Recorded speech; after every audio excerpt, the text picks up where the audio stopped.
ភាពសូមថ្លែងអំណរអគុណដល់ឧបាសិកាឆៃមង្ខុនបងណាបានចូលរួមកសាងព្រះវិហារចំនួន$200លោកម៉ាក់ខេងលី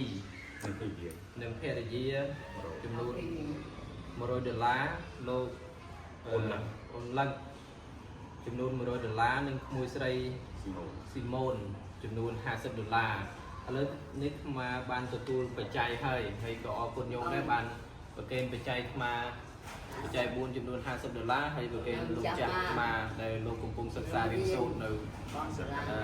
មហាវិទ្យាល័យចំនួន$50បច្ច័យនេះមកបានទទួលតាមជាគ្រូពេទ្យ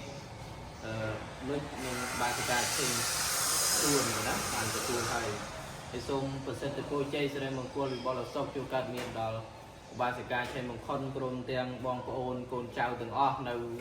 វិន័យសមុទ្រសហរដ្ឋអាមេរិកណាបានសេចក្តីសុខសេចក្តីចម្រើនសំប្រកបជួបតែពុទ្ធពរទាំងឡាយ4ប្រការ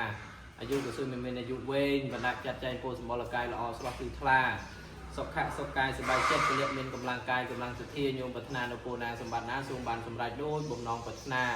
ហើយជាចុងក្រោយនេះក៏សូមអរគុណញោមបងណាហើយសង្ឃឹមថាពុទ្ធបរិស័ទនៅក្រៅប្រទេសជួយកសាងវិហារបន្ថែមទៀតព្រោះបច្ចុប្បន្ននេះមកកំពុងកសាងជួសជុលព្រះវិហារដែលមានអាយុកាលចាស់កំពុងតែទ្រុឌទ្រោមហើយព្រះសង្ឃដែលគង់នៅក្នុងវត្តហ្នឹងក៏មានចំនួនច្រើនរហូតដល់90ព្រះអង្គហើយអរគុណបាទសេចក្តីឆៃមង្ខុនមែនទេព្រោះបានប្រគេនបច្ច័យថ្លៃចង្ហាន់ផងមុនបាន$790ណាញោមបានទទួលហើយបច្ច័យនេះបានទទួលហើយបានគ្រូយកមកប្រគេនហើយអញ្ចឹងអរគុណច្រើនព្រោះសុខចម្រើនសុខភាពល្អ